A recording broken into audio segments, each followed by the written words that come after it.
तुला राशि वालों, कैसा रहेगा आपका जून 2025 का पूरा महीना। ये जून का महीना जो कि आपके सारे ग्रहों की फेरबदल के बाद आया है, पहला महीना। और इसके अंदर भी कुछ ग्रहों के फेरबदल होने हैं, कुछ ग्रहों के गोचर जो है वो अलग अलग राशियों में होने अभी तक बाकी हैं। तीन ऐसे ग्रह जिनमें से पहला है बुध, जो कि 6 जून को ही मिथुन राशि में जाएगा। दूसरा मंगल ग्रह, जो कि अभी 7 जून को, मतलब उसके अगले ही दिन सिंह राशि में प्रवेश करेगा। और उसका अगला ग्रह जो है वो है 15 जून को सूर्य, जो कि मिथुन राशि में प्रवेश करने वाले हैं। तो अब इनका प्रभाव क्या रहेगा वो भी जानेंगे, और साथ के साथ जून का महीना जो है सारा का सारा वो आपके लिए कैसा है। ओवरऑल अच्छा है, मतलब सभी राशियों के अंदर अगर बताऊं तो तुला राशि एक ऐसी राशि है जिसके लिए हर चीज़ आपकी बिल्कुल ऐसा लगेगा कि एक एक चीज़ आपकी पकड़ कर रखी गई है वहाँ पर। सबसे पहली बात करें शुक्र की।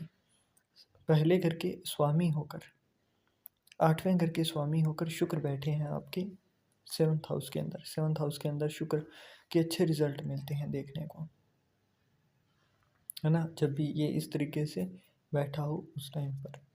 अब यहाँ पर होगा क्या क्या चीज़ें वो बताता हूँ मैं आपको। एक तो आपका नेचर इस टाइम पर ऐसा होगा कि आप किसी की भी हेल्प करने के लिए बहुत ही आगे रहेंगे। मतलब किसी की अगर हेल्प करने के चक्कर में अगर आपकी खुद की भी कोई नुकसान हो रहा हो तो भी आप उसके मामले में आगे बढ़कर उसकी हेल्प करने के लिए तैयार रहेंगे। इसके साथ साथ एक और चीज़, क्योंकि यहाँ पर 2nd हाउस जो है उसके भी स्वामी हैं, और वहाँ मतलब 2 नंबर की जो राशि है 8th हाउस में विराजमान है, उसके भी स्वामी हैं। तो होगा क्या कि आपको थोड़ा सा ध्यान रखना है आपकी हेल्थ का। इधर उधर किसी महिला से जो कि विधवा हो चुकी है तो उससे बात करें तो उस टाइम भी थोड़ा सा नरमी से पेश आना है। किसी भी तरीके से वहाँ हर्ट नहीं करना है, क्योंकि अगर करोगे तो हेल्थ इश्यूज़ के ऊपर पैसा लगेगा और ऑरा वीक होता हुआ दिखाई देगा यहाँ पर। मतलब अगर कोई तंत्र मंत्र, या फिर कई बार क्या होता है कि आप जा रहे हो वहीं कोई नेगेटिव एनर्जी थी और वो चिपक गई, तो इस तरीके की चीज़ों से बच कर रहना थोड़ा। नेक्स्ट बात करें केतु की, है ना, तो वो 11th हाउस के अंदर है और राहु आपके पंचम भाव में है। तो प्रेम प्यार के अंदर क्या है कि नई नई चीज़ें एक्सप्लोर करोगे, एक अलग ही दुनिया में जाते हुए दिखाई दोगे। मतलब आपके लिए वहीं चीज़ें रहेंगी मैटर करती हुई। पढ़ाई की बात करूँ तो 11 नंबर की, मतलब शनि की राशि में विराजमान है राहु, और यहाँ पर क्या होगा कि पढ़ाई को छोड़कर और भी इधर उधर दिमाग आपका अच्छा खासा चलेगा। मतलब जैसे टेक्निकल चीज़ों के लिए कंप्यूटर का हो गया, ग्राफिक का हो गया, यूट्यूब का हो गया, इधर उधर मतलब हर जगह पर सोशल मीडिया के ऊपर आपका दिमाग अच्छा खासा जाएगा, और उसके चक्कर में आप टाइम खराब करोगे। तो उस चीज़ को थोड़ा रोकने के लिए ना मेडिटेशन करना शुरू कीजिए। आपको एक चीज़ समझनी है, जो चीज़ आपको मन को लगे, आप सुबह सुबह उठो उस टाइम पर जो चीज़ आपको लगे ना कि यार ये चीज़ मेरे लिए बेस्ट है, जो मैं चीज़ें कर रहा हूँ क्या वो मेरे लिए बेस्ट है। आज अगर आपकी 20-25 साल की उम्र है तो क्या 20 साल बाद भी जो काम मैं आज कर रहा हूँ वो मुझे कोई फ़ायदा देगा? वो चीज़ आपने सोच कर ही अपना काम करना है। वही जैसे ये इस तरीके से जीना शुरू करोगे ना, तो एक तो ये जो राहु होता है वो 5वां घर जो है वो कालपुरुष की कुंडली में किसका है? सूर्य देव का। 5 नंबर की राशि का पक्का घर सूर्य का और गुरु का। यहाँ पर जब बैठ जाए तो इसको कंट्रोल 2 ही चीज़ों से कर सकते हो आप। एक तो अपनी लाइफ़ के अंदर पंक्चुअलिटी लाकर, मतलब जो काम जिस समय पर करना है करना ही है। आप खुद से नहीं लड़ पाओगे, जब सोशल मीडिया पर आओगे तो चाहे खुद से कितना भी लड़ लो 1 मिनट के अंदर तो वापस आप बंद नहीं ही कर पाओगे। तो इससे अच्छा है पंक्चुअलिटी लाइए। दूसरा जुपिटर का मैंने बोला, तो ज्ञात से आप इन चीज़ों को हर सकते हो। रिलीजियस जितना ज़्यादा होंगे, स्पिरिचुअलिटी की ओर जितना ज़्यादा जाएँगे, उतना ज़्यादा अच्छा होगा। पेट का भी हिस्सा यहीं का है, तो इसलिए थोड़ा-सा इस चीज़ से बच कर रहना है। जिन लोगों के लंबे समय से कोई कोर्ट केस था, कोई दुश्मनी है किसी से, वो दिक्कत दे रहा है, तो वहाँ पर आपको क्या होगा कि इस मामले में शनिदेव जो आपके 6th हाउस के अंदर विराजमान है, वो आपको इस मामले में निकाल कर ले जाते हुए दिखाई देंगे, है ना? क्योंकि होगा क्या है यहाँ पर, मैं सीधा-सीधा बताऊँ अगर आपको, तो जब भी शनिदेव किसी घर के अंदर आ जाते हैं, तो उस मामले में अगर आप बिल्कुल अंधों की तरह व्यवहार करोगे, तो वहाँ पर शनिदेव अपने आप आपको सँभाल लेंगे। बस आपको अपनी मेहनत नहीं छोड़नी होती है। अब अपने दुश्मनों के बारे में आपने सोचना छोड़ देना है। अब ये नहीं सोचना है कि वो मेरे बारे में क्या कर रहा होगा, वो मेरे बारे में क्या सोच रहा होगा, आपको नहीं सोचना है ये। आपको अपने कर्म पर ध्यान देना है, बाकी ईश्वर पर छोड़ देना है। आप अपने आप कुछ ऐसी न्यूज़ सुनना शुरू कर दोगे कि यार उसके साथ ये हो गया, तुझे पता है ना?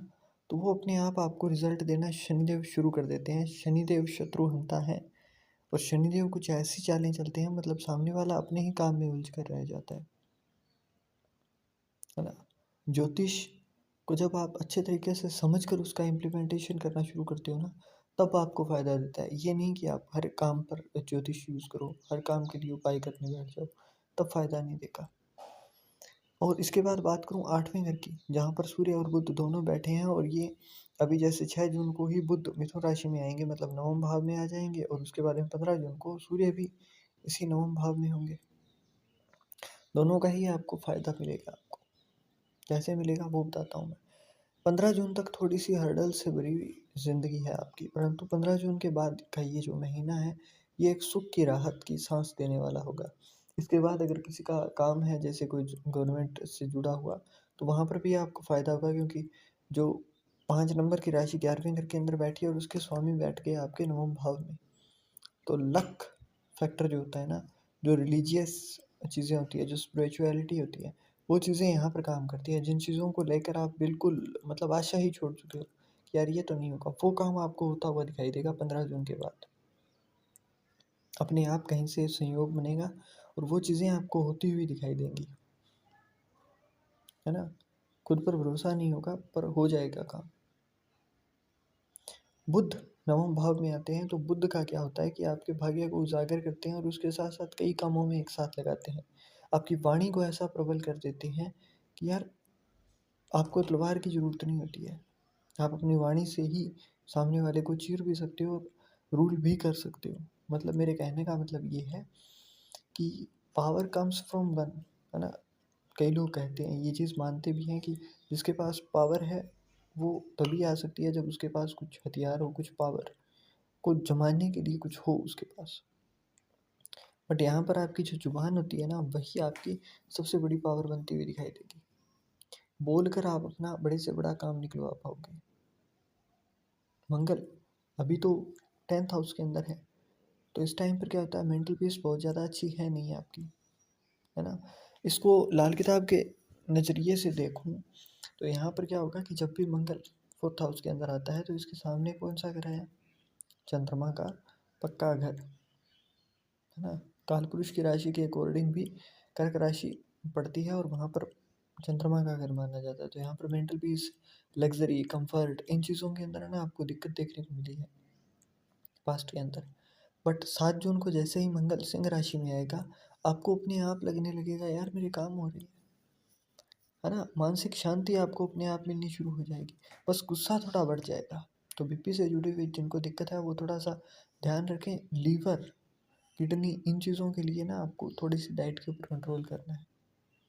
जिनका ट्रेवल का काम है वो बहुत ज़्यादा तला भुना ना खाएं, क्योंकि पेट से जुड़ी दिक्कत देगा, पर हाँ ग्रोथ भी बढ़ेगा और उसके साथ साथ आपकी फाइनेंशियल ग्रोथ होती हुई दिखाई देगी। फादर से जिनके रिलेशन खराब हैं उनको फादर की तरफ से फ़ायदा होता हुआ दिखाई देगा। अचानक आपको प्रॉफिट होता हुआ दिखाई देगा अपनी लाइफ के अंदर, है ना? इसलिए मैंने शुरू में कहा था आपको, तुला राशि वालों के लिए ये वाला महीना तो आप ये समझ लो कि चांदी का ही कुछ आपको गद्दी मिल गई है। अपने आप आपके काम बनते हुए दिखाई देंगे आपको। हाँ, एंड यहाँ पर मंगल का जो एस्पेक्ट है वो आपके राहु पर भी है, तो मैं आपको अभी कुछ उपाय बता रहा हूँ, वो चीज़ें भी आपने करनी है इसके साथ साथ। एक तो अगर हो सके, तो अगर किसी की कुंडली के अंदर राहु खराब बैठा है, तो उसको 60 ग्राम का एक हाथी बनता है ना, चांदी का, वो बनवा कर अपने घर के अंदर नॉर्थ की डायरेक्शन में रख लेना है। अभी के टाइम पर अगर तुला राशि वालों ये काम करोगे ना, तो आपका जो आगे वाला टाइम है आपको अपने आप ऐसे लगेगा कि यार राजयोग के ही द्वार खोल दिए मैंने। आप करके देखना ये चीज़। दूसरा आपको करना क्या है, अगर ये महंगा लग रहा हो, मतलब आप अफोर्ड नहीं कर पाते हो, तो इसके लिए भी मैं रास्ता बताऊंगा। आपके काम खुलेंगे पहले, फिर आपको लाना है और ये काम करना ही है आपको। तो अगर आपको नहीं लग रहा है कि यार पैसे नहीं है अपने पास, कैसे करूँगा मैं, तो आपको एक और काम करना है। इसके अलावा आपने हनुमान चालीसा का पाठ करना है शुरू, डेली करना है। सुंदरकांड का पाठ करना है और अमावस्या और पूर्णिमा को आपने हवन करना है। आम की जो लकड़ी होती है ना, उससे। मिट्टी का एक चौकोर कुंड बना कर घर के अंदर आप अगर पंडित जी को नहीं बुला सकते हैं तो गायत्री मंत्र से तो कर ही सकते हैं, है ना? सामग्री जो है वो मैं आपको यहाँ डिस्क्रिप्शन में लिख दूंगा, नहीं तो चलो मैं अभी बता देता हूँ, डिस्क्रिप्शन में नहीं लिखते आपने। हवन सामग्री लानी है, उसके साथ घी लेना है, थोड़ी सी शक्कर उस हवन सामग्री में ऐड कर देनी है, चीनी, है ना? ये काम करना है आपने पूर्णिमा को। अमावस्या को क्या करना है, उसके अंदर काले तिल ऐड कर देने हैं। बाकी सारा कुछ वैसा ही रखना है। उसके बाद में गंगा जल का थोड़ा सा छींटा और जो उसके अंदर जो भस्म होगी, है ना, जो भस्मी बचती है, उसका थोड़ा सा उसके अंदर मिलाकर 15 दिन तक उसके डेली आपने छींटा लगाना है सारे घर के अंदर, सारे घर के अंदर उसका छिड़काव करना है। आपका कैसे नहीं बदलेगा ये बताइए। और जो भी आपकी इनकम आए, चाहे 1000 रुपये आ रही है तो उसके अंदर से 100 रुपया आपने गऊ के लिए दान करना है, मतलब हरा चारा जो है वो बुधवार के दिन आपने देना शुरू करना है। ऑटोमेटिकली ना आपकी लाइफ चेंज होती हुई आपको दिखाई देगी। तुला राशि वालों, इतनी बात मेरी मान लो, है ना? आप अपनी ज़िंदगी को बदलते हुए देखोगे, अपने आप चीज़ें बदलती हुई दिखाई देंगी आपको। बस आज की जो वीडियो है इसके अंदर मैं यहीं अपनी वाणी को विराम दे रहा हूँ और आशा करता हूँ कि जो भी चीज़ें मैंने बताई है आप उसको उसी हिसाब से करोगे, फ़ायदा आपको दिखाई देगा।